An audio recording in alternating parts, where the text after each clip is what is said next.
የአዲስ አበባ ገቢዎች ቢሮ በቲክቶከሮች ላይና በሚዲያ ኢንፍሉዌንሰሮች እንደዚሁም አጫጭር ኮንተንትና ማስታወቂያ የሚሰሩ ኢትዮጵያ ውስጥ የሚገኙ ቲክቶከሮችን ጨምሮ ጊዜያዊ ግብር የሚከፍሉበት ሕግ ማዘጋጀቱን የገለጸው። በዚህም አያይዞ በቲክቶከሮች ላይና እነዚህም አጫጭር ኮንተንትና የተለያዩ ማስታወቂያ የሚሰሩ ተጠቃሚዎች ላይ ጥናት እያካሄደ መሆኑን የገለጸው። ጥናቱም ሲያልቅ እስካሁን ምን ያህል ተጠቃሚነታቸው ተረጋግጦ ግብር እንዲከፍሉ እንደሚደረግ ነው መረጃ የወጣው።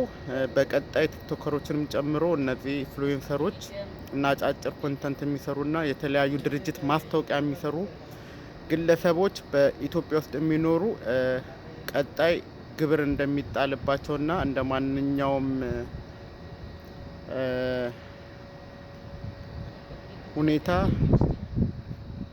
እንደ ማንኛውም ድርጅት ወይም ደግሞ እንደ ማንኛውም ተቋም በቀጣይ ግብር እንደሚከፍሉ ነው